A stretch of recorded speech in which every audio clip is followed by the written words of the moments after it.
Mike and I grew up together as childhood sweethearts, from school uniforms to wedding gowns. We were the couple everyone envied, but what no one knew was that it was all just a facade. In Mike's heart, he had always secretly loved his sister-in-law, Ava. At first, out of respect for his brother Jake, he didn't dare cross the line. But ever since Jake and Ava divorced a year ago and Jake moved overseas, Mike had been standing me up again and again, because of her. On our wedding day, Ava called him in tears. She said she had twisted her ankle and asked if he could come over right away to take her to the hospital. Mike, I'm so sorry, could you take me to the hospital? I twisted my ankle, and there's no one home. I'm really scared. Ignoring the fact that our wedding was about to begin, Mike insisted on rushing to see his ex-sister-in-law. Sophia, Ava hurt her foot. I need to check on her. Start the reception without me, don't wait. I'll just take her to the hospital and come right back. Looking at Mike's anxious face, desperate to fly straight to Ava, I couldn't help but find it utterly ridiculous. She hurts her foot, and instead of calling your brother, her ex-husband, she calls you, the ex-husband's little brother? Does that make any sense? And even if she did twist her ankle, what good are you? Shouldn't she be calling the hospital? What, she doesn't know the number for an ambulance? Want me to dial it for her? Seeing that I had no intention of letting him go, Mike's expression hardened with impatience. Sophia, can't you just try to understand? Ava's hurt, she needs me right now. When her parents died, I promised I'd take care of her for the rest of her life. I can't go back on my word. With that, he shoved me aside and stormed out. No more talking. I need to get to the hospital. We'll deal with the wedding later. I shot him a sideways glance, my heart boiling with disbelief even as tears stung my eyes. Mike, are you out of your mind? Did Ava save your life or something? Otherwise, why do you run to her like a dog every time she calls? Mike glared at me coldly. Sophia, what the hell do you mean by that? I wiped away my tears and let out a cold laugh. What do I mean? Isn't it funny? Of all days, she just happens to get hurt on our wedding day? Our parents are here, all our relatives and friends are here. If you walk out now, how am I supposed to face anyone after this? You'd have me, the daughter of the Davis family, become the laughingstock of Cloud City? At my words, a trace of disdain flickered across Mike's face. Sophia, I knew it. You keep saying you love me, but all you really care about is your pride. I told you, I'm only going to check on her. I'll come back. I'll still give you your wedding. Why can't you trust me? We've made it through 7 years together. Can't you wait just a little longer? I clutched his hand in a death grip, my voice shaking with rage. No. Mike, if you walk out that door right now, we're done. My wedding, Sophia's wedding, can only be today, and it must go on as planned. If you leave now, don't ever come back. Mike looked at me, a flicker of hesitation in his eyes. But in the end, he pried my fingers off his hand one by one and turned away. I'm sorry, Sophia. I know how much this wedding meant to you. But Ava can't live without me. Trust me. When I come back, I'll give you an explanation you'll be satisfied with. Wearing 8-centimeter heels and dragging a 3-meter-long wedding dress, I ran after him. Downstairs, the street was jammed with traffic, cutting us apart. I could only watch as he climbed into a cab and disappeared. As if heaven itself were mocking me, a light drizzle began to fall. I tried to flag down a car to chase after him, but a speeding vehicle clipped me, sending me crashing to the ground. When I opened my eyes again, I found myself lying in a hospital bed. What was I thinking? Reborn? Please. Life doesn't hand out second chances that easily. But that accident did one thing for me. It killed every last shred of feeling I had for Mike. That scumbag and that shameless woman can stay shackled together for all I care. This lady is done playing. In the hospital room, a man in a tailored suit sat across from my bed, legs slightly apart, his long pale fingers laced together across his chest. The light caught on the rimless gold glasses perched on his nose, and his lips, though not smiling, still curved with that perpetual air of amusement. At that moment, his deep gray eyes fixed on me, unreadable. Miss Sophia, long time no see. His gaze flicked to the bloodstains on my wedding dress, and he gave a slight shrug. My apologies. It was my driver who hit you. Today was your wedding, wasn't it? Seems I've made quite the mess of things. The sight of Mason before me left me stunned, shaken to the core. A walking paradox, gentleman in a suit, scoundrel at heart, the very picture of a refined menace. And wasn't this Mike's childhood friend? The so-called crown prince, the legendary daddy CEO himself? Young, yet already in control of a trillion-dollar empire. The king of kings among tycoons. Back in college, my girlfriends and I used to whisper about him. They said he looked like the type who'd be unstoppable in bed, sweet talker, tireless lover. Seeing Mason standing right there in front of me, I could hardly believe it. Maybe heaven hadn't abandoned me after all. Mike the scumbag dumped me at the altar, and in return, I get locked in a room with the crown prince himself. I sprang up from the hospital bed like a shot, leaping down despite the blood-stained wedding gown that dragged behind me. Marching right up to Mason, I greeted him without hesitation. Hi, hubby. The moment the word slipped out, I realized what I'd just said. I quickly stuck out my tongue and smacked myself on the lips. Sorry, slipped out too fast. Good evening, Mr. Mason. Mason narrowed his eyes, a mocking lilt in his voice. What's this? Hit your head in the accident, mistaking me for Mike? I waved my hands furiously. No way. I'd never call that bastard hubby. Hubby is more of a title of respect. Only someone like you, looks, body, family background, education, top tier in every way, deserves the title. As for Mike, at best, he's just a dumb fool. At that, Mason chuckled, his laughter low, magnetic, and smooth, so rich it practically dripped money. Today was your wedding to Mike. I came intending to offer my congratulations, but instead I caused you a car accident. Still, the doctor says it's only a minor injury. Want me to take you back? If we leave now, you could probably still make it in time. I waved him off. No way. The groom's already bolted, what would I go back for? Just to let everyone laugh at me? Then I paused, realizing I should at least give my family an explanation. Turning to Mason, I asked, Mr. Mason, may I borrow your phone? I need to call home. He unlocked his phone and handed it over. I dialed my mom's number. Mom. The moment the call connected, I was met with a barrage of curses. You useless girl, where the hell have you been? The wedding's about to start, where are you and Mike? Do you have any idea all the relatives and guests are waiting? Do you want to shame this whole family? I sighed helplessly. Mike ran off with another woman. I got into a car accident and I'm in the hospital. Just tell everyone the wedding's cancelled. Give them back their red envelopes. Keep the banquet, it can just be a family dinner. Before I could finish, Mike's mother snatched the phone away from mine. Sophia, what kind of nonsense are you spouting? My son would never run off with some tramp. You're the one who doesn't want to marry him, trying to ruin his reputation, aren't you? You couldn't keep my son, so now you're smearing him instead? How can there be such a vicious woman as you in this world? Mike's mother had never really liked me. In her eyes, I was never good enough for her precious son. Back then, for Mike's sake, I swallowed every insult, obeyed her every word, never talking back. But after getting hit by that car, it's like the water in my brain finally got knocked loose. No way I was putting up with it now. I put on a polite, apologetic tone. Auntie, I'm sorry. Please calm down. Could you hand the phone back to my mom, and maybe put it on speaker? I'd like to explain everything to everyone myself. Thinking I was still the same easy-to-bully pushover, Mike's mom gave a smug little snort. You should explain yourself, how you upset my son so badly that he abandoned you on his wedding day. Apologize properly, and beg for his forgiveness. I agreed sweetly, then the second the call went on speaker, I exploded. His reputation? What reputation? He was tangled up with his sister-in-law back when she was still married to his brother. And after the divorce, he practically wanted to move in with her. Ava and I share the same birthday. I dated him for 7 years, and every damn year on my birthday, he was off with her instead. If he loves his sister-in-law so much, he should marry her. Why the hell did he come bother me? Was I the one who forced him to propose? Was I the one who forced him to throw this wedding? If he hadn't been down on his knees like a dog, begging me with a diamond ring, do you think I'd have agreed? To hell with him, rotten, brain-dead scumbag. Filthy, spoiled cucumber of a man. If I ever see him on the street again, I'll beat his sorry ass every single time. After yelling my lungs out, I felt lighter than air. I hung up immediately, not giving anyone the chance to argue back. Just imagining the stunned faces of both families had me grinning. 7 years of bottled-up resentment, finally unleashed. God, it felt good. Then I turned and saw Mason staring at me in disbelief. My stomach dropped. Right, Mason was Mike's childhood friend.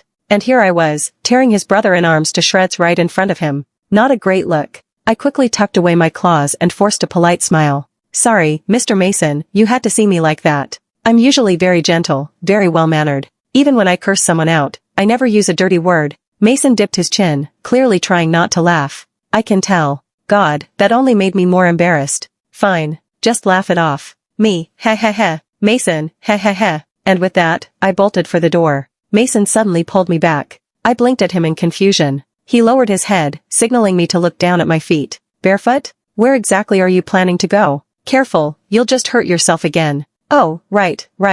I quickly looked down, searching for my shoes, only to find that one of my 8-centimeter heels had snapped when I fell. Several of the crystals and diamonds had popped off as well. I'd waited an entire year to custom order those wedding shoes. They'd cost me over $1 million. No way, I was putting this debt squarely on Mike's head. I was fuming when, out of nowhere, Mason scooped me up into his arms. Startled, I instinctively wrapped my arms around his neck so I wouldn't fall. When I lifted my gaze, I crashed right into those smoky gray eyes of his. His long lashes were so close, they nearly brushed against my face. The intensity of his features hit me like a freight train. How could a man have such deep, striking eyes, such a perfectly sculpted nose, lips so soft and pink they looked almost edible? My heart was thundering, my breath catching like a startled deer. and I swear I nearly inhaled half the hospital air. Mason's expression, though, stayed calm, like scooping me up out of nowhere was the most natural thing in the world. Your shoe's broken. You can't walk. My car's downstairs, I'll take you wherever you need to go. No wonder they called him the ultimate daddy CEO.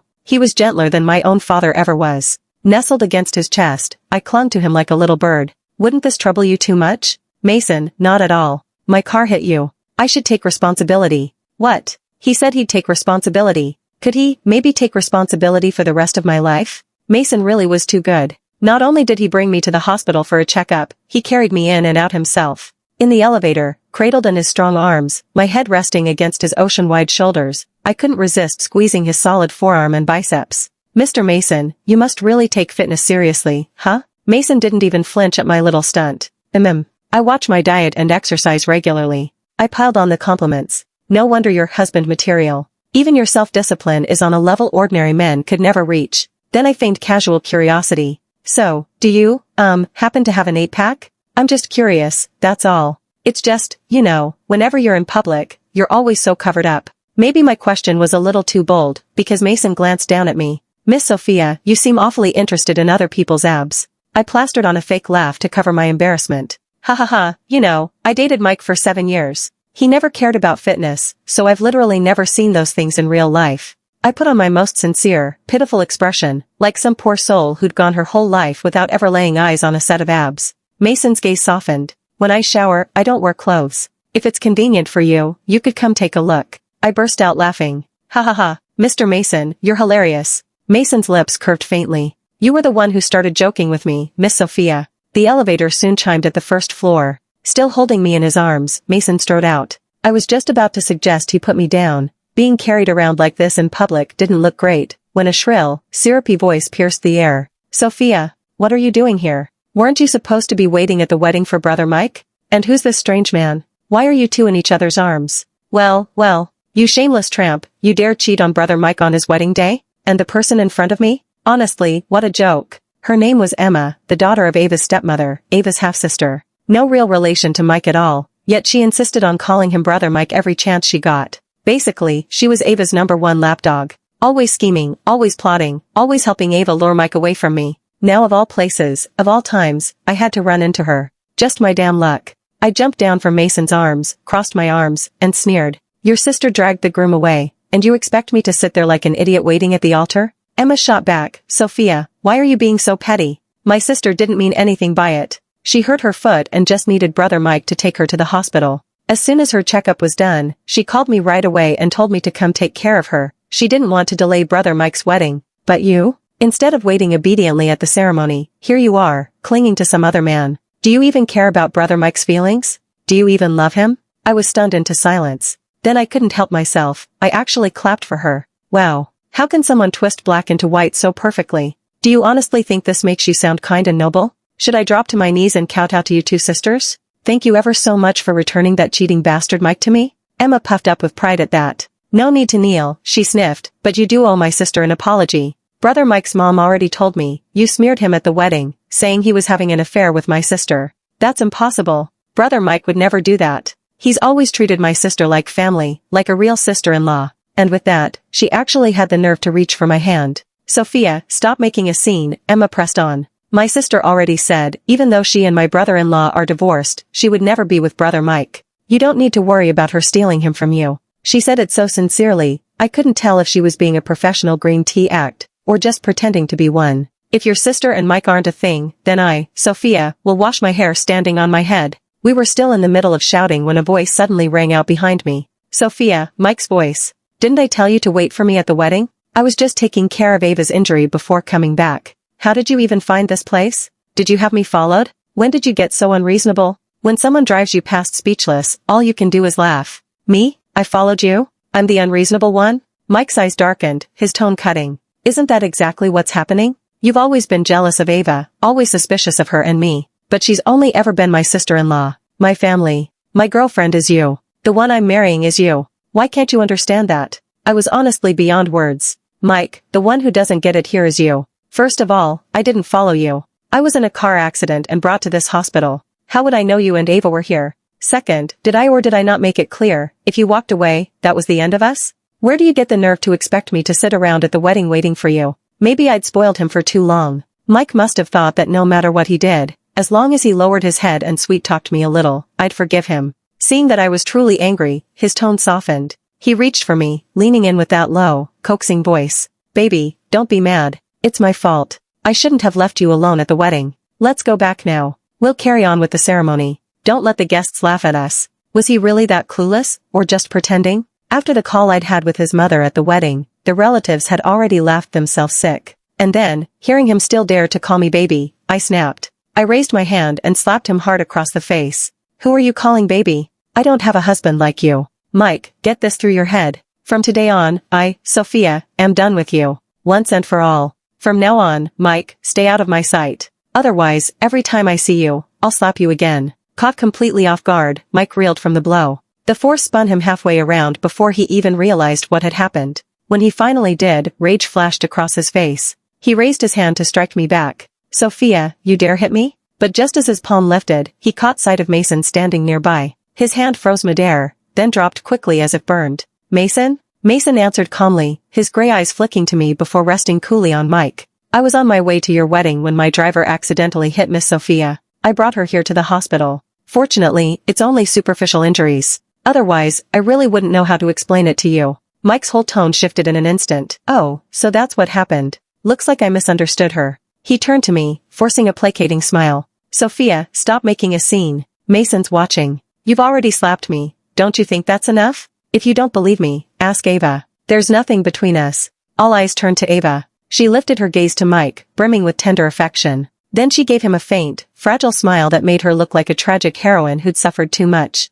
She murmured softly. Ava put on her most gentle, virtuous face. Miss Sophia, please don't misunderstand. Mike truly only sees me as his sister-in-law. Don't let me be the reason your relationship falls apart. I stared at her, so graceful, so gracious, so perfectly self-sacrificing. The stench of green tea was stronger than her little sister's. I shot back without hesitation. No, you've actually done me a huge favor, tearing our relationship apart before the wedding. You let me see his true colors just in time. I turned on Mike, my voice sharp. You're rotten and don't even realize it. You've got a fiancé, and yet you're still tangled up with your brother's ex-wife. If I married someone like you, who knows how many times I'd be cheated on. Then, with a shove, I pushed him straight into Ava's arms. Perfect. You two scumbags deserve each other. Do us all a favor, lock yourselves together and never come back on the market to ruin anyone else's life. I'd laid it all out plain enough, anyone with half a brain would have backed off. But Emma, Ava's half-wit little sister, clearly wasn't blessed in that department. The moment she saw Mike stumble into Ava's arms, the two of them looking pitiful and tender together, she exploded like a firecracker.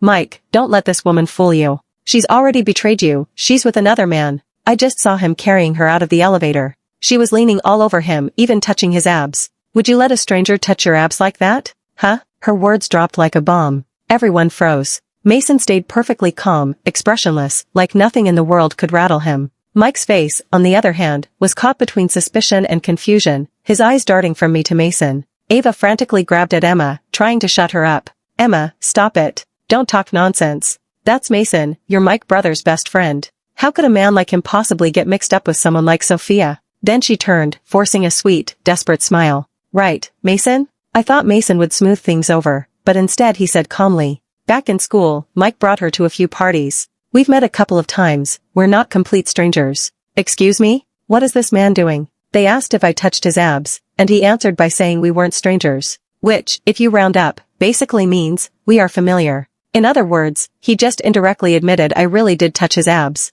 I'm trying to break up with Mike here. With Mason's little comment, suddenly I'm the one in the wrong. That puts me a notch lower in this whole showdown. I immediately snapped back. Emma, quit spewing nonsense. Why would I randomly touch some guy's abs? I don't even know what abs look like. Then I swung my gaze onto Mike, righteous as ever. Tell me, do I look like the kind of woman who lusts after abs? You don't even have a single ab muscle, and I still stuck with you for 7 years, never once leaving you. I leaned in, dead serious. If I were really that shallow, I would have dumped you the moment I found out you were 5'10" wearing lifts, instead of 6'1" like you claimed. The color drained from Mike's face. He lunged forward, clamping a hand over my mouth. Okay, that's enough. Emma, stop talking nonsense. Mike snapped. Sophia's not that shallow. She only acts this way because she loves me too much. And Mason? He'd never look twice at her. Keep it up, and it's not just Mason who'll be mad, I'll be mad too. Emma looked stricken, stomping her foot like a child. But Mike, I'm not lying. That woman really did betray you.